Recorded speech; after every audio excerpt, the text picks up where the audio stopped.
I have your full name? My name is William Skiles. And could you spell it? S-K-I-L-E-S.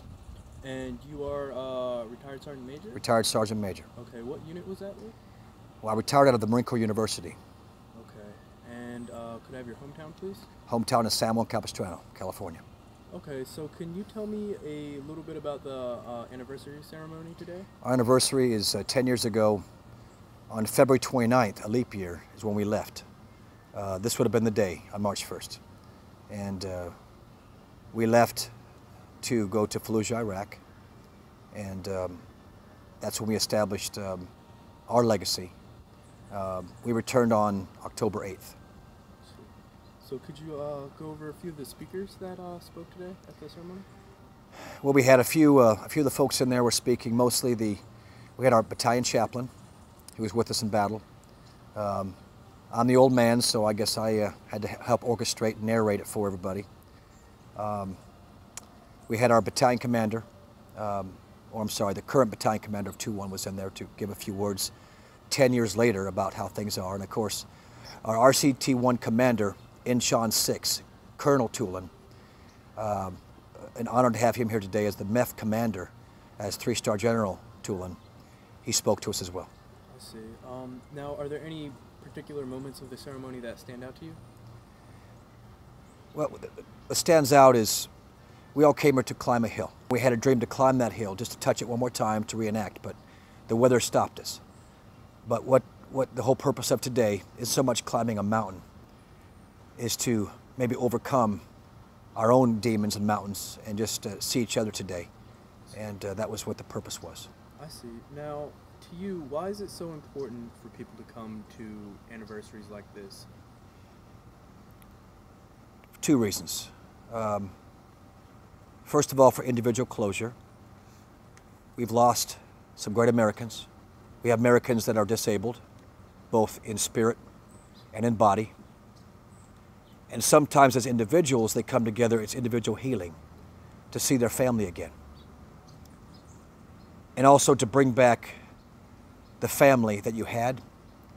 And sometimes isolation is very hard on you when you do leave the Marine Corps.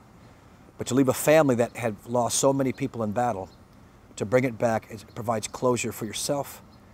But most important, it provides closure for those moms, dads, wives that lost those Marines in battle.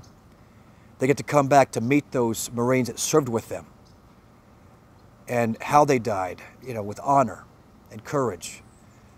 But as I said, the word I used earlier, but to sum it up is to honor those we served with. I see. Now, 10 years after, the first anniversary, I guess what's going through your head? Well, my anniversary, to me, it's a number. Everything we do is a number. It could have been 11 years, 3 years, doesn't matter. It's a number.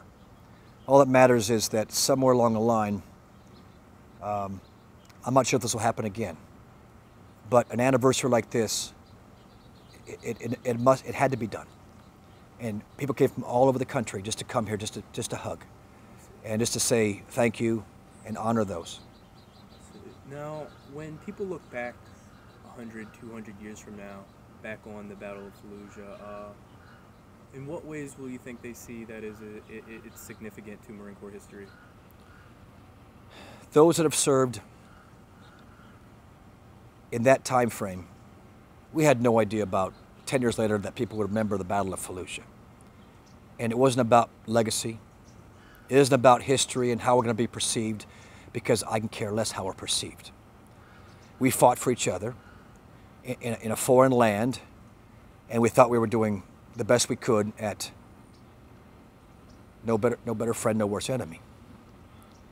But as I remember those days, you're only as good as your leader. And we had a Captain, Doug Zembeck.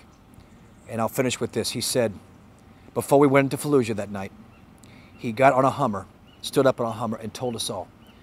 He says, Marines, this is our Guadalcanal. This is our Quezon. This is our time in history, Marines. That's what he said to us.